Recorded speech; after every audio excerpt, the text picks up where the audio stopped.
টানা 15 বছরের শাসন শেষে ছাত্র জনতার অভ্যুত্থানে ক্ষমতাচ্যুত হয়ে প্রায় 1 বছর, তবুও এখনো রাজনীতির মাঠে ফিরতে পারেনি আওয়ামী লীগ। অথচ অন্তর্বর্তী সরকারের নিষেধাজ্ঞা সত্ত্বেও দেশ বিদেশে ছদ্মবেশে সক্রিয় রয়েছে দলটির নেতা কর্মীরা।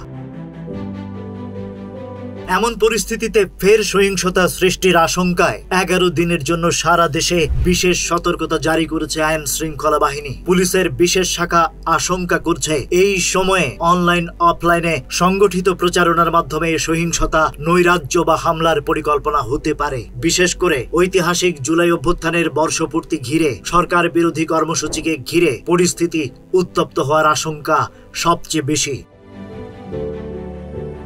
চিঠি পাঠানো হয়েছে ডিএমপি বিভাগীয় জেলা পুলিশ প্রধানদের কাছে। নির্দেশনায় স্পষ্ট, সন্দেহভাজন ব্যক্তি ও যানবাহনে নজরদারি, সরকারি বেসরকারি স্থাপনায় নিরাপত্তা জোরদার, সাইবার গোয়েন্দা, মোবাইল পেট্রোল বৃদ্ধি, গ্রেপ্তারি পরোয়ানা তামিল এবং ভার্চুয়াল স্কোয়াড পর্যবেক্ষণ।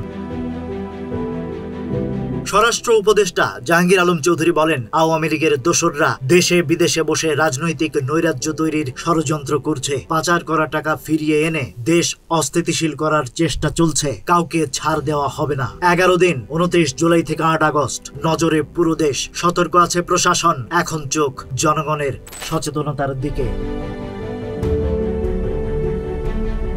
Rajib Raihan, news flash 71।